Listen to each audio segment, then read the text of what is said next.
I'm Andrew Clavin, and this is my new novel, Another Kingdom, performed by Michael Knowles. In the last episode, back in Galiana after his meeting with billionaire Serge Orozco in LA, Austin met the Forest King, Toratanio, who told him he had a mission: to deliver the Queen's talisman to the Emperor Anastasius so the Emperor could return to restore the fallen country. The Forest King gave Austin a magic sword and armor, and Austin set off for Netherdale, the mansion of Lord Iron and his wife, Lady Betharay. Seeing the lady held prisoner in the house, Austin impulsively charged off to her rescue. And now, Another Kingdom, Episode 9. I bent low and traveled quickly. I used the trick I had learned down in the sewers where the shit monster lived. I focused past my fear. Plus, I kept hidden among the high weeds as much as I could. I reached the garden around the house. It was a haunted place, or felt like one. The stems of dead flowers and branches of leafless shrubs wafted and waved around me like phantoms in the lengthening shadows. The plants did not seem to have died a natural death, but to have been sucked lifeless by some toxic something or other in the local earth and air. As their cold, dead tendrils and spines snatched at my arms and legs in passing, I lost my concentration. I suddenly had this sure, clear sense that something terrible was about to happen. But I reached the house without being seen. At least, I thought I had. I went to the far right corner and pressed as close to the wall as I could, hoping with all my heart that I was out of sight of the windows. I'm not sure what I was planning exactly. I had some vague and stupid idea of grabbing Betharay and making a run for it. My stallion ought to be able to outrace their carriage, right? But how the hell was I going to get to her? I craned my neck to look up at the looming, frowning, soulless house.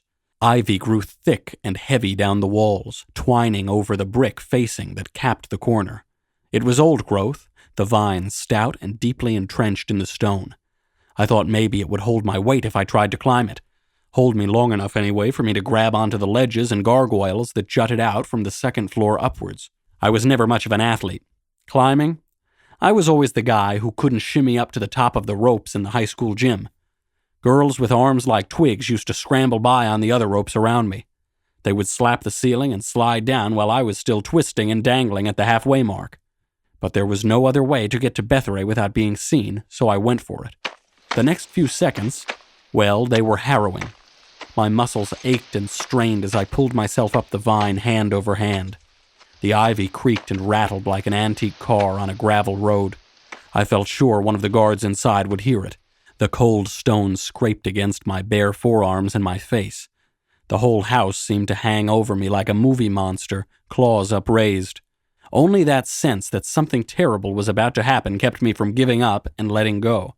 I reached the second floor. One more pull. And then one more. And then I reached up, stretched my fingers, and yes, I seized hold of the jutting ledge above me. From there, I managed to get my knees onto it and grab the next ledge and get my knees on that.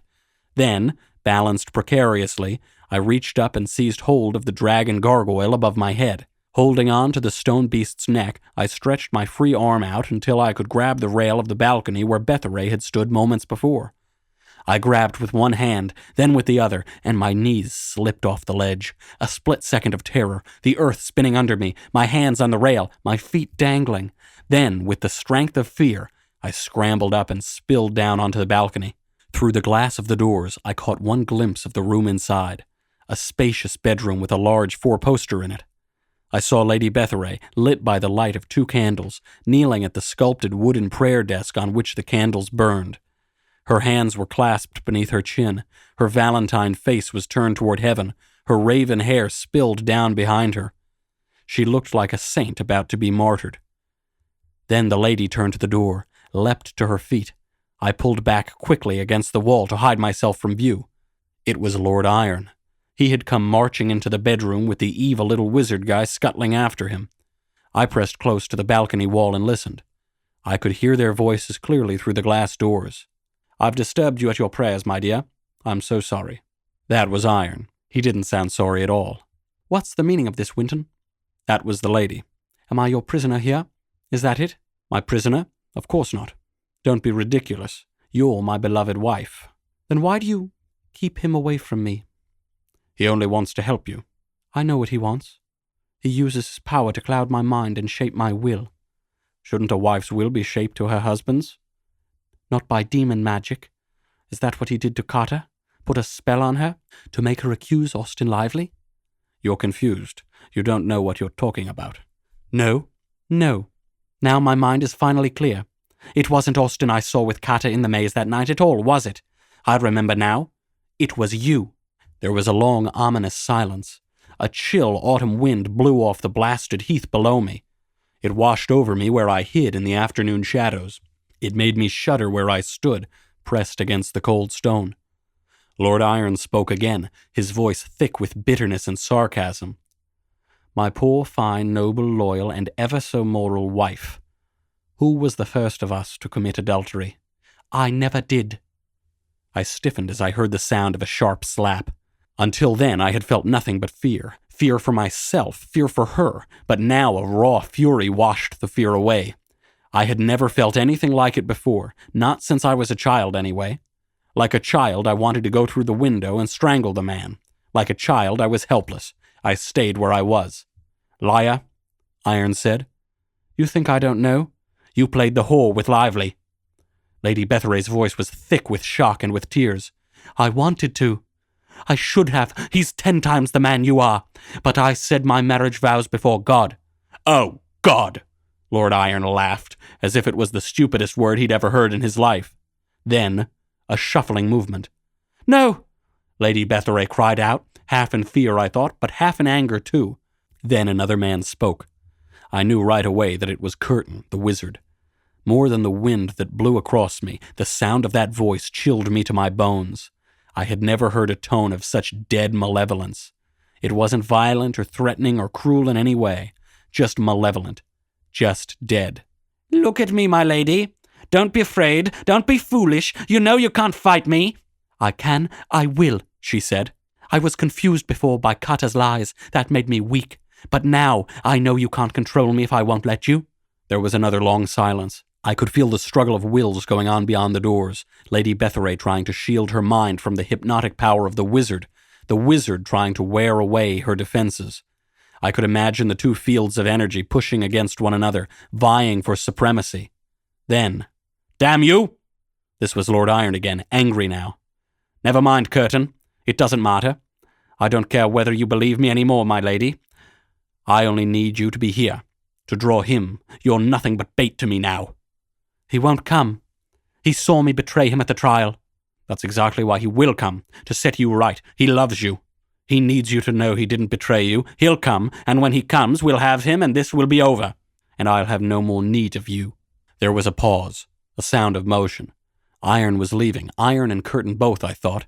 I heard Lady Betharay call after them. He won't come. He won't. But there was no answer, and the moment after that I heard her give a wild cry of despair. She began sobbing painfully as if something had broken inside her. I understood. She must have realized that what Lord Iron said was true.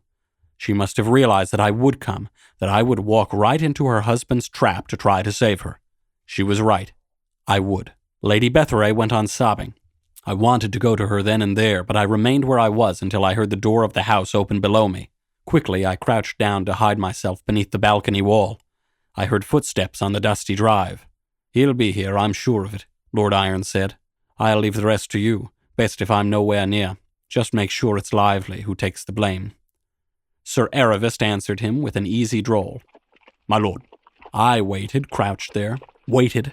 I heard the carriage take off, the horse's hooves pounding against the earth. Still I waited. Silence below. Sir Eravist must have been standing in the drive, watching the carriage go. A few more seconds of waiting and I heard his footsteps as he returned to the house. I heard the front door open and close.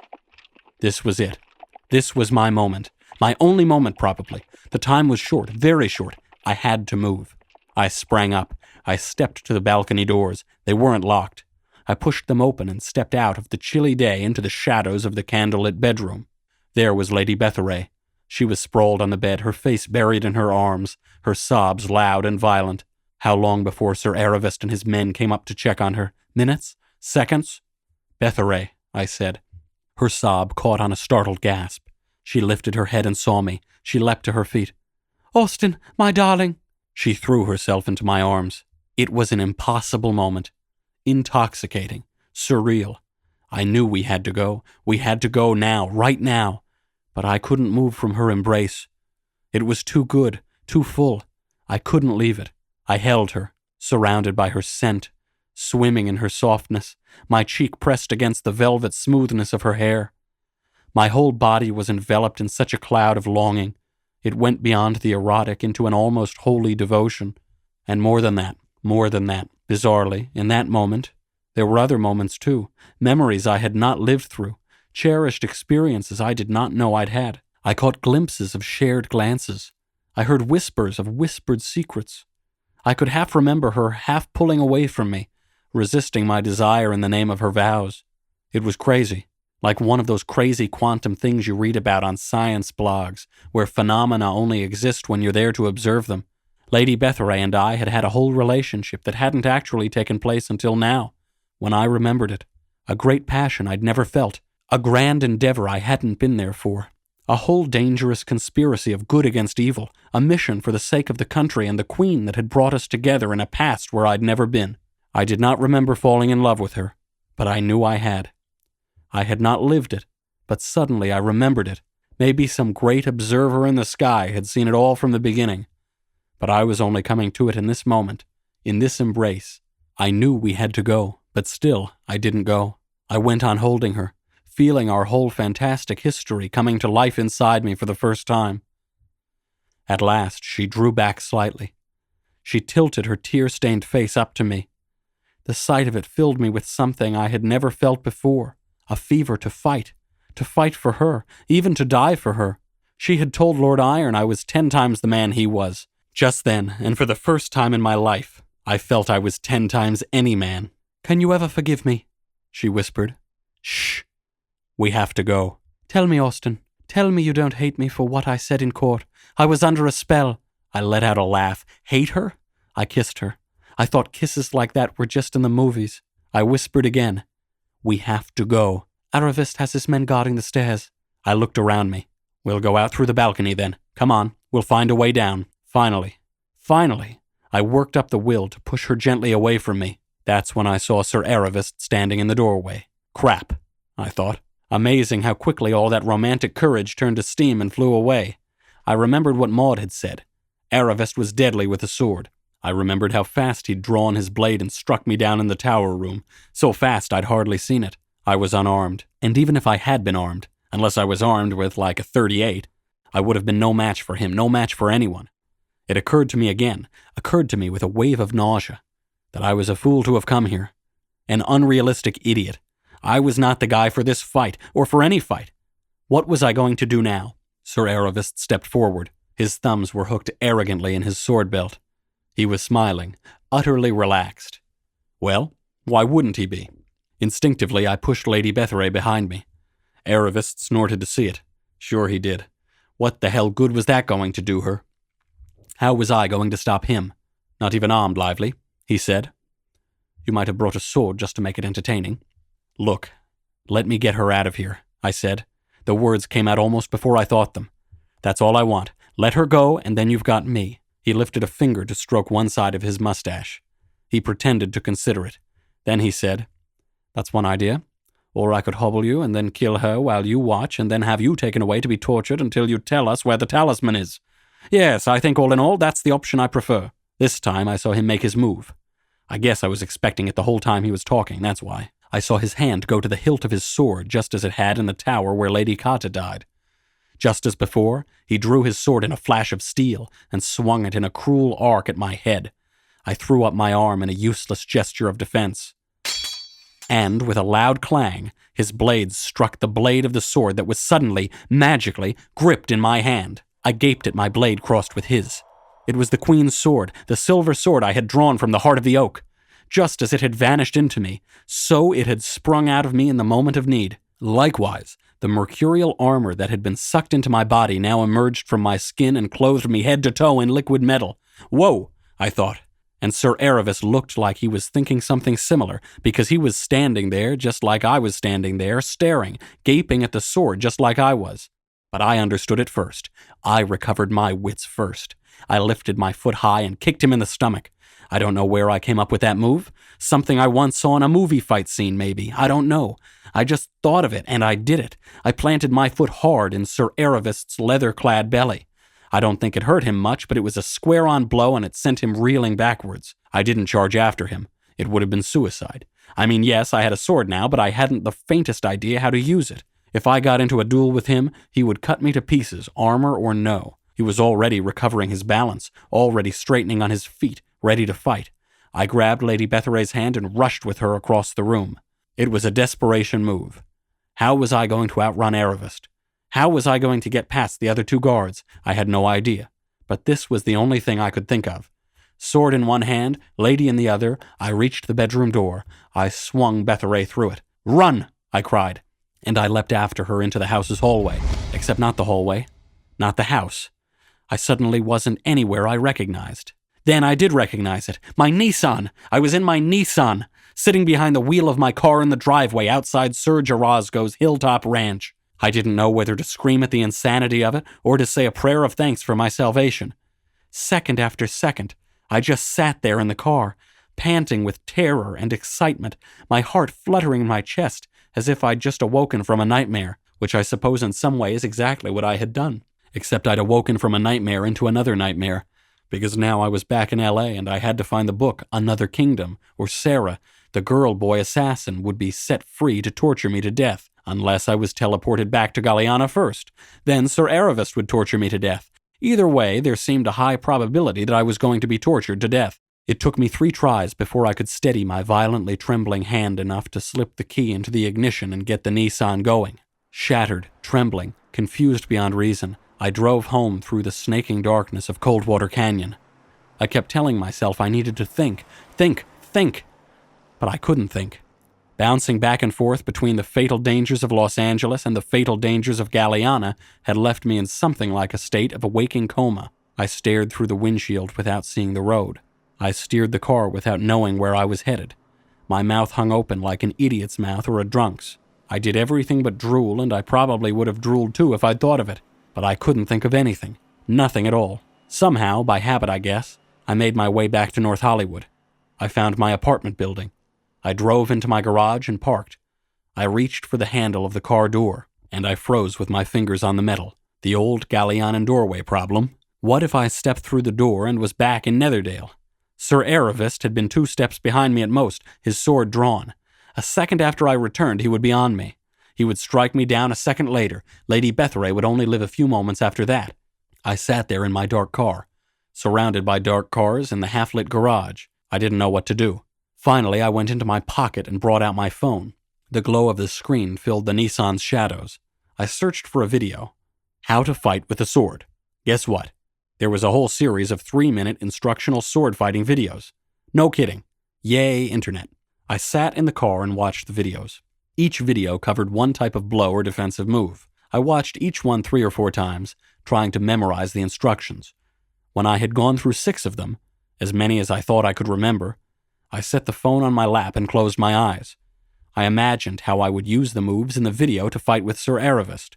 There was one I liked especially, a 4-hand slash down to the hand that knocked the sword aside, then a backslash to the face. I knew I would only have one chance to catch my opponent off guard before he killed me, but I pictured in my mind what it would look like if I pulled it off. It calmed me down a little. A little, anyway. I stuffed the phone back in my pocket. I sat and stared at the car door some more. I realized that the moment I passed through it might be the moment of my death. I took a deep breath. I opened the door and stepped out. No transformation. No Galliana. I was still in Los Angeles. Still in the garage. I stayed there a few more minutes. I rehearsed the sword fight moves I had learned in the videos, moving about the concrete floor, imagining the sword in my hand, slashing my arm down to my opponent's wrist, up to his face. After a while, another car came into the garage and I was caught in its headlights playing at the duel. It made me feel like an idiot. I headed into the building. I went up to my apartment. Each time I passed through a door, the building door, the elevator door, the apartment door, I braced myself.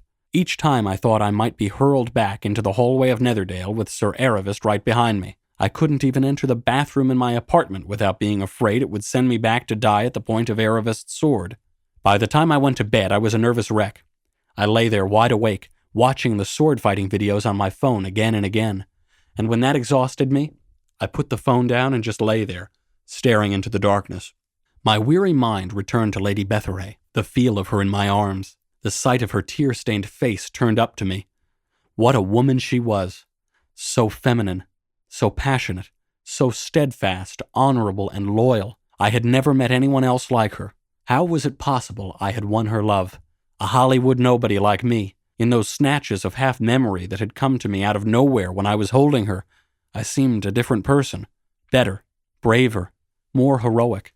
How would I ever be able to live up to that quantum man whom I had never been but only remembered? In a way, I thought bitterly, I'd be lucky if Sir Eravist killed me the minute I returned. At least I'd never have to see the disappointment in Betharay's eyes when she realized I was not the man she thought I was. It was almost dawn before I drifted off to sleep. The book! That was my first thought when my eyes opened in the late morning. Somehow I had to find that book, Another Kingdom.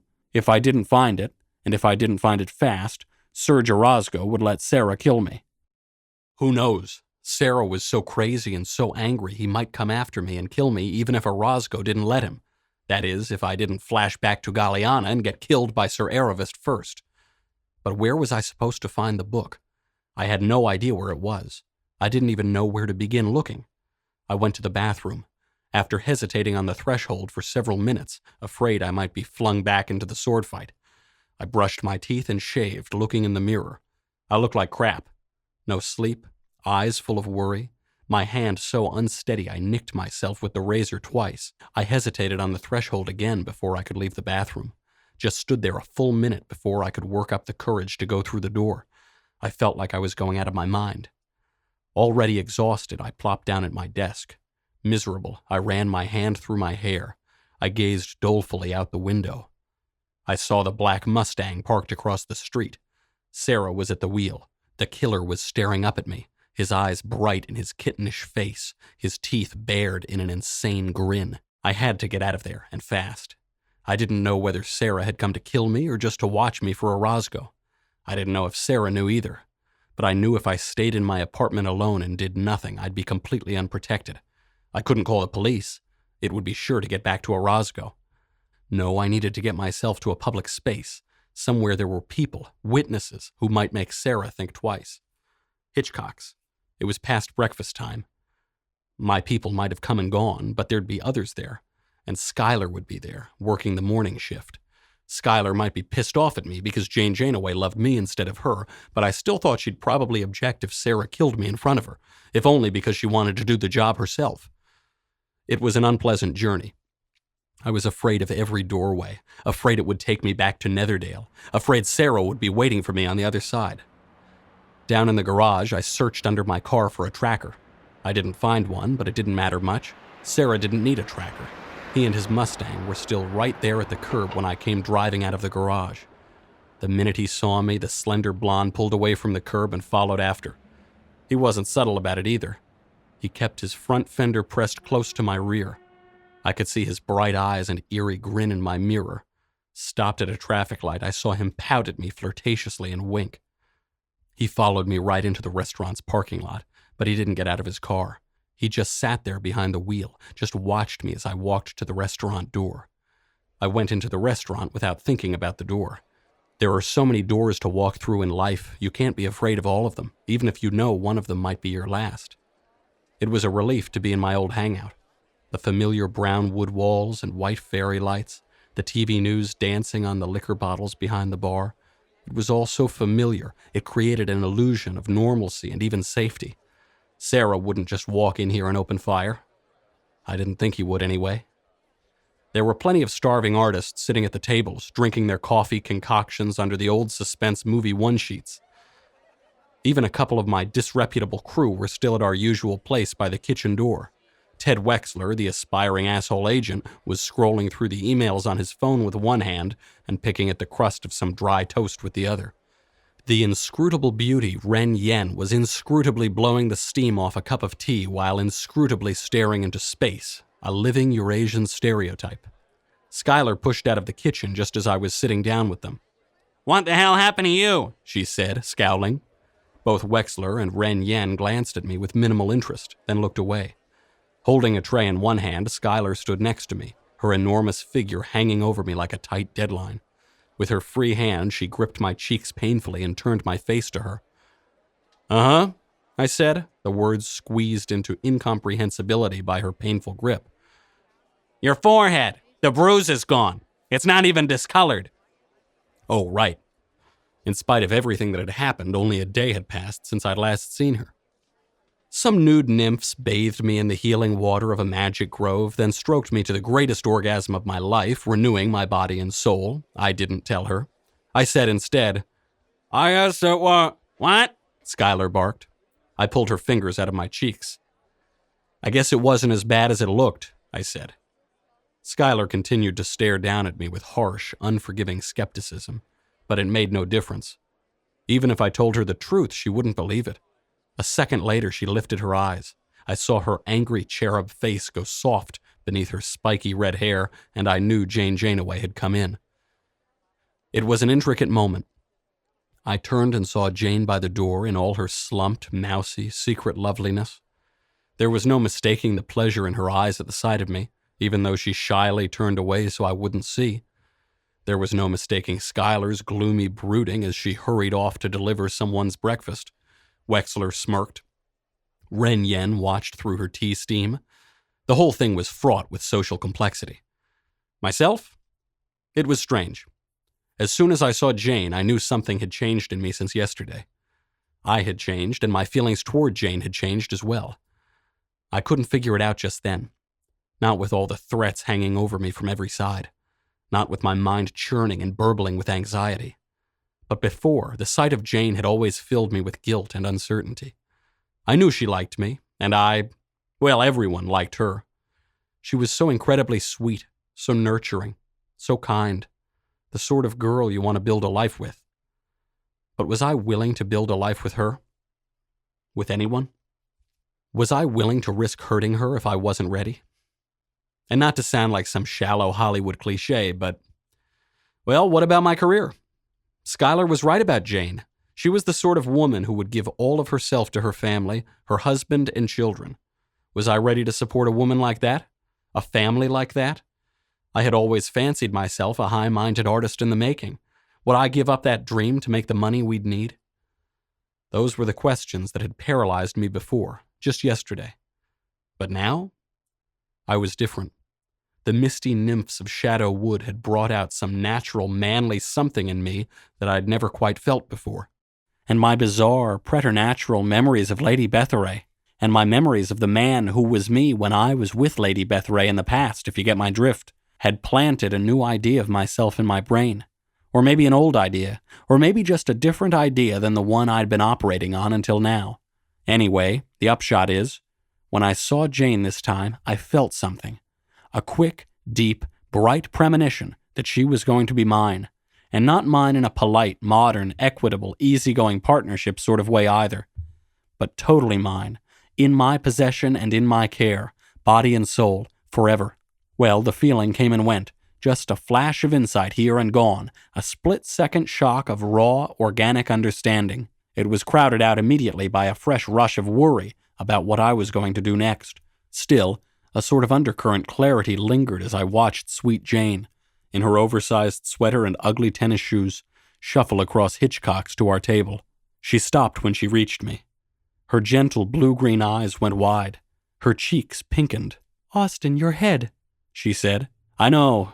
It healed fast, didn't it?" "Well, yeah. I mean, it's crazy how fast." I pulled out the chair beside me. "Sit down with me, Jane. I need to talk to you." Holding her teacup to her lips, Ren Yan's eyes shifted toward us inscrutably, brightened inscrutably, and shifted inscrutably away. Jane sat down next to me, all earnest and caring and Jane-like.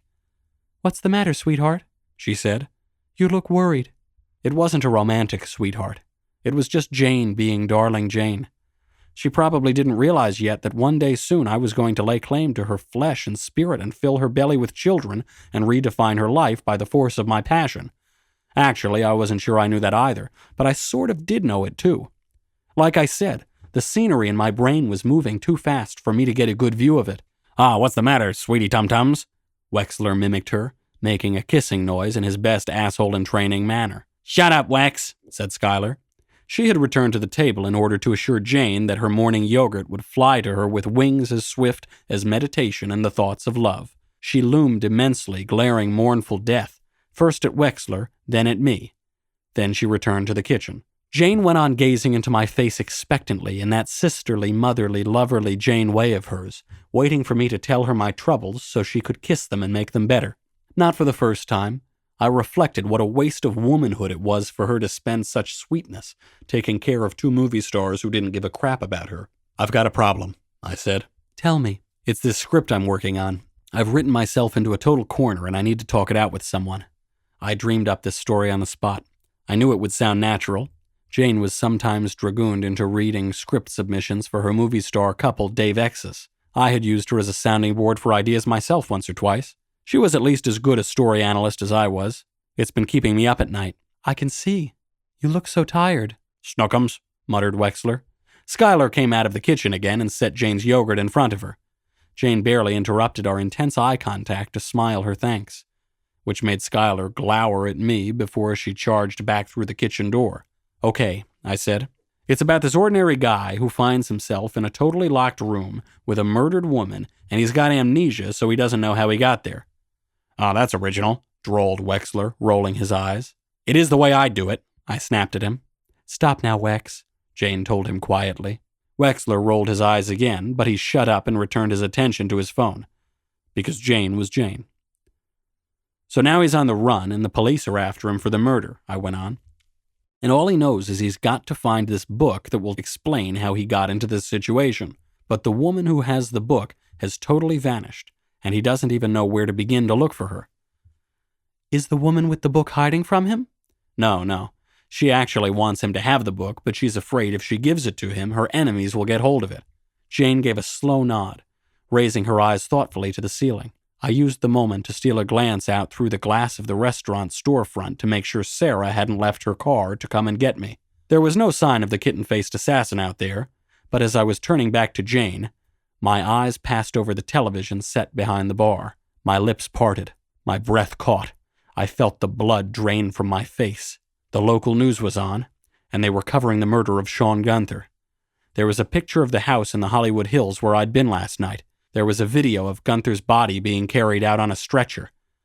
A chyron under the picture read, "Death of an author." It wasn't that I'd forgotten Gunther's murder. Not exactly. It's just that so many other dangers had been weighing on me. It had kind of fallen to the bottom of the pile. I hadn't reported the murder, of course, because Orozco had hinted he'd have me killed if I did. But now, for the first time, it occurred to me to think about how that would look. I'd witnessed a man being killed and I hadn't said anything. If the police found out I'd been there... "Okay, how about this?" said Jane. "What?" I said, startled. I turned from the TV to stare at her, my head swimming.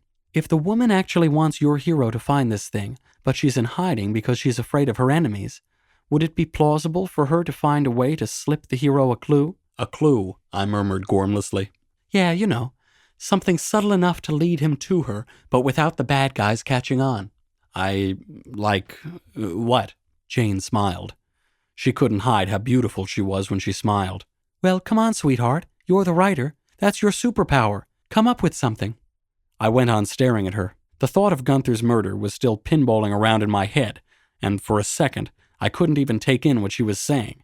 But then I did take it in and... Well, it was nuts, I know, but yes, it was plausible when you thought about it.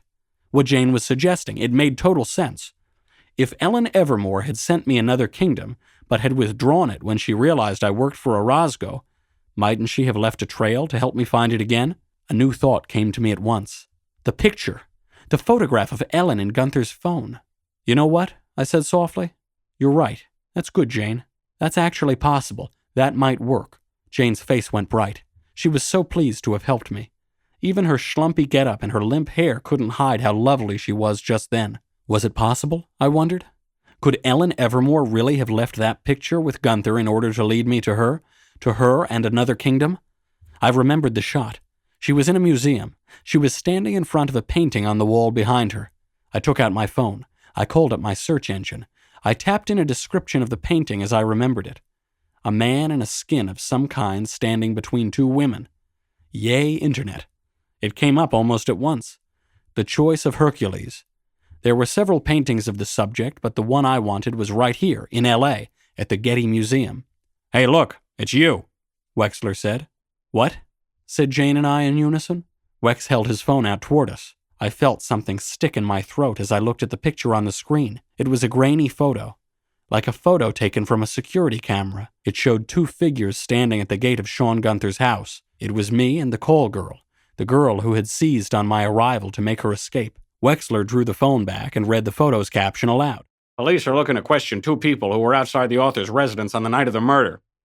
"So, like, you killed a guy now?"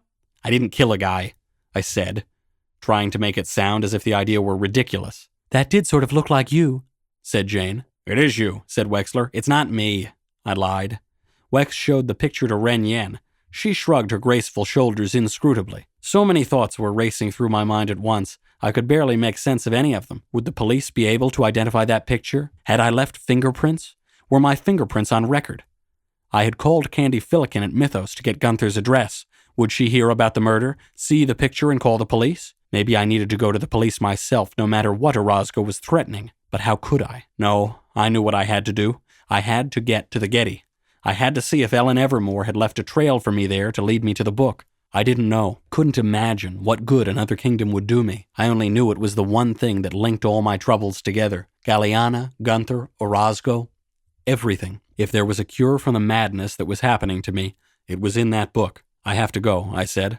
"Sure," said Wexler. "Run away, but you won't get far." "Just shut up, Wexler. You can't outrun John Law," he said. "I'm not trying to outrun anyone. Skylar came out of the kitchen with another tray. "Hey, Skylar," Wex said. "Look at this. Austin is wanted for murder." "I'm not wanted for murder." "What?" said Skylar, and I couldn't help but notice the note of hopefulness in her voice. She took Wexler's phone with her free hand and examined the photo there. "It isn't me," I said. I turned to Jane again. "It's just, you've given me a great idea. I have to go work on the script, that's all. That's all it is." I reached out and touched her hand in gratitude. "You really helped me." She squeezed my hand back, and I saw the pleasure of the touch in her wonderful eyes. "I'm glad." "She'll wait for you, won't you, Jane?" Wexler said. "Hell, it's only 25 years to life." "Wex," said Jane, blushing with irritation. "That is you," said Skylar. "Look, he's wanted for murder," she told Jane. "It's not me," I said. "I'm not wanted." "Then why are you running away?" said Wexler. "I'm not running away." I got up from my chair to get the hell out of there. "Would you guys stop it already?" Jane scolded the others. "He's trouble, kid. He'll only break your heart," Wexler told her. "No, I'm serious. This is really him," said Skylar. "Look, isn't this him?" "It's not me. I gotta go. I'll see you soon," I said to Jane. I rushed across the restaurant, leaving my friends squabbling behind me. I reached the glass door. I was so confused and in such a rush to get out of there, I didn't even think that I could be charging right out of Los Angeles and back to Netherdale, back to the sword fight with Aravist, back to the final seconds of my life.